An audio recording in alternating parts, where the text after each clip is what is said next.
বর্ষার রাত, কালো আকাশ, ভারী মেঘ, টিপ টিপ বৃষ্টি পড়ছে।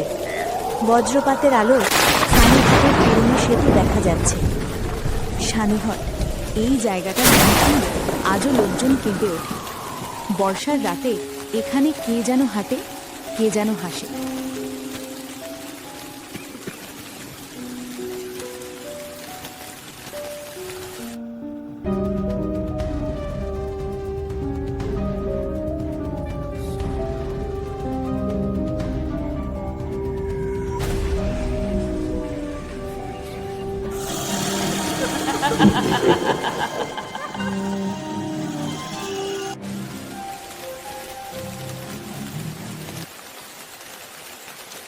দুই বন্ধু রানা আর শুভ মোটরসাইকেলে করে যাচ্ছে শহর থেকে গ্রামের দিকে।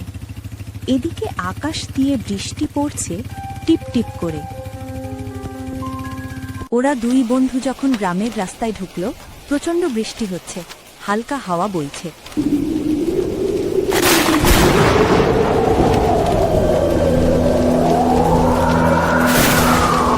কিছুক্ষণ পরে শুভ বলে উঠল, এই বৃষ্টি থামবে না বুঝি? সামনে গিয়ে একটু দাঁড়াই, ঘাটের পাশে একটা দোকান আছে মনে হয়। না, থামাই না। তবে শুনেছি এই ঘাটে রাতে কেউ আসে না। তারা ঘাটের পাশে দাঁড়ায়। দোকান বন্ধ, আলো নেই, শুধু একটি কুয়াশাচ্ছন্ন লণ্ঠন জ্বলছে। শুভ চারপাশে তাকিয়ে বলে,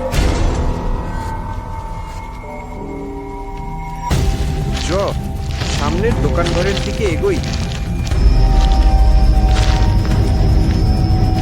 দুই বন্ধু পথে হেঁটে যাচ্ছে, নিস্তব্ধ পথ।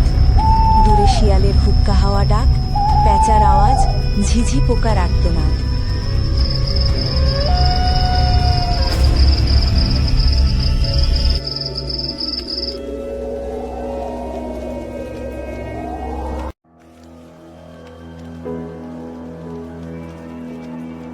এই আলোটা জ্বলছে এখানে, কে দিল? আশেপাশে কি কেউ আছে?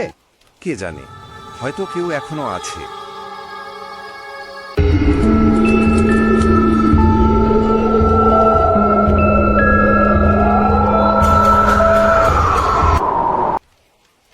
কুয়াশা ঘিরে ফেলে দুইজনকে। রানার পিছনে শুভ তাকিয়ে দাঁড়ায়।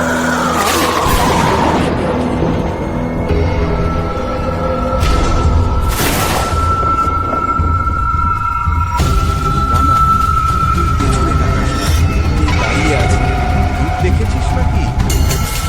দুজন মোটরসাইকেলে উঠে যায়, কিন্তু স্টার্ট নিচ্ছে না।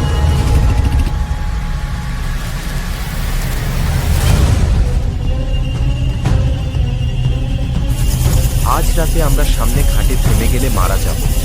সামনে একটি মন্দির দেখছি। চুপ কর, চল পায়ে হেঁটে পালাই।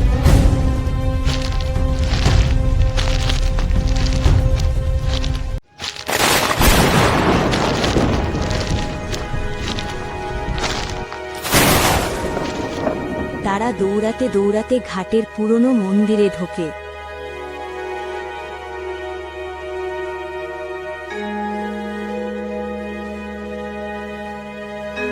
ভিতরে এক বৃদ্ধা বসে হাসছে।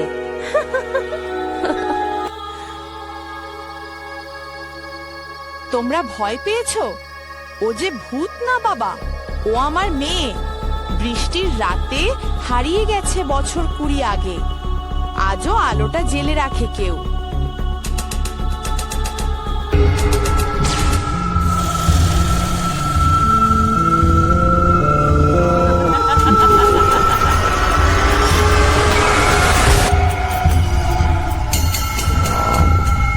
সকাল হয়েছে, সূর্যের আলো পড়ছে ঘাটে। দুই বন্ধু মন্দির থেকে বেরিয়ে যায় চুপচাপ। ভয় এখনো কাটেনি।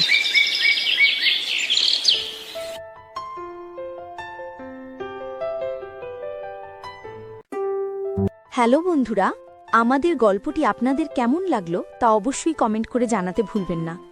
এমন আরও মজার মজার গল্প দেখতে চ্যানেলটি সাবস্ক্রাইব করে সাথে বেল আইকনটি বাজিয়ে দাও।